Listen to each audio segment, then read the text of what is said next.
Kevin Yanik coming at you again from downtown Cleveland this time. I got out of the home office in Mentor, Ohio, and kind of resuming some business as usual here in downtown Cleveland. It's good to be back here in the home office, visiting with some of the colleagues here. We're trying to get things back to normal here slowly, and it's probably going to take some time, but we're continuing to do our thing, just as many of you are yours out there.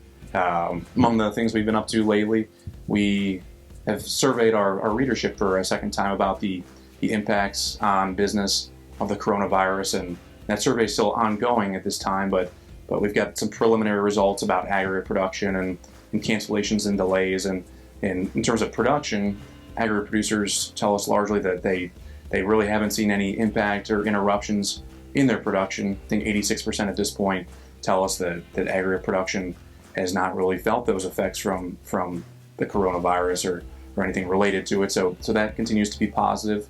On the cancellations and delays side, producers do see some impact there. At this time, in May, about 70% of producers say they've at least seen one cancellation or one delayed project. So while they continue to produce aggregate, it doesn't mean that they're not seeing jobs downstream be affected. So production continues, but downstream, job site, construction, those sorts of things, it's something to keep an eye on. It's something we're keeping an eye on. Another area that Quarry's keeping an eye on is the revenues that are coming into the states.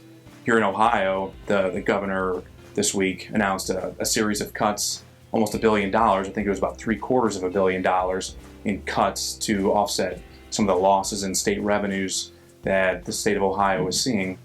Fortunately for this industry, the Department of Transportation isn't really taking the brunt of those at this time, but what the governor has kind of indicated, and I think a lot of governors across the United States are going to indicate here pretty soon, is that all state agencies are going to have to feel some impact of this. In Ohio, at least, I think education and Medicaid are feeling the brunt of those cuts. But you look at California, and I don't know that they've necessarily made cuts at this time, but there are reports that they have a $50 million state deficit.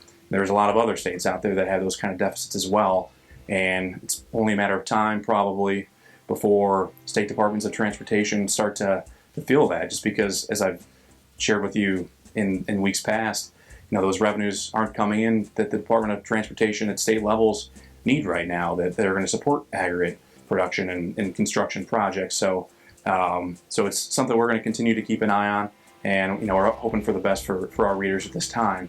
At Pitt and Quarry, we're wrapping up our June issue at this time, so you can expect that in your mailboxes or in your inboxes in a couple of weeks here. We're going to have a special series debut, a 4-part series focused on drilling and blasting. It's being provided by Anthony Konya, and that series is called Blasting Through the Ages. So it's a historical look at 400 years of drilling and blasting innovation, and a look ahead to the next decades to come, and some exciting technology that's on the horizon. If you haven't seen our May issue yet, that's now available. If you don't have your print copy, get on pitandquarry.com. You can check out our digital editions, and our May issue with some crushing and breaking content, among other things, is available there for you as well. So we hope you're hanging in there, and we'll come at you with another video again in the weeks to come. So see you again soon.